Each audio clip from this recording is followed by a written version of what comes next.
Chiranjeevi act చేసిన super duper blockbuster movie Indra cinema Telugu cinema హిస్టరీలోనే ఒక మైల్ స్టోన్ అని చెప్పొచ్చు. అయితే ఈ సినిమాలో అన్ని పాటలు సూపర్ హిట్సే. అండ్ మన మెగాస్టార్ దాయి దాయి దమ్మ పాటలో వేసిన వీణ స్టెప్ అయితే మొత్తం తెలుగు ఆడియన్స్ ని మెస్మరైజ్ చేసింది.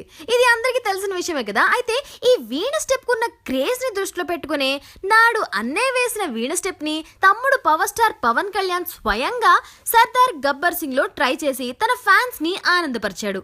అయితే ఈ వీణ స్టెప్ ను ఇప్పుడు చిరు యాక్ట్ చేసే 150th సినిమాలో కూడా పెడుతున్నారంట. ఈసారి మాత్రం చిరంజీవి ఒక్కడే కాదండోయ్, సునీల్ అలాగే సాయి ధరమ్ తేజ్ కూడా ఈ వీణ స్టెప్ లో కనిపించబోతున్నారు. అంతేకాదు ఈ వీణ స్టెప్ కి అప్పట్లో కొరియోగ్రఫీ చేసిన లారెన్సే మళ్ళీ ఈ సినిమాలో కూడా కొరియోగ్రాఫ్ చేయడానికి రంగంలో దిగుతున్నాడు. ఆల్రెడీ ఈ వీణ స్టెప్ ని చాలా స్టేజ్ షోస్ లో పర్ఫామ్ చేసి అలాగే చాలా మూవీస్ లో కూడా వీణ స్టెప్ తో వీణ వాయించేశాడు సునీల్. అలాగే సాయి ధరమ్ తేజ్ కూడా కనిపించడం విశేషం. ఇదే కనుక నిజం అయితే ఇంకా మెగా ఫ్యాన్స్ అందరికి పెద్ద పండగే. కొంచెం తాను ఇంకొంచెం నేను దగ్గరైపోయా. కొత్త కొత్త భాష కొత్త ప్రేమ భాష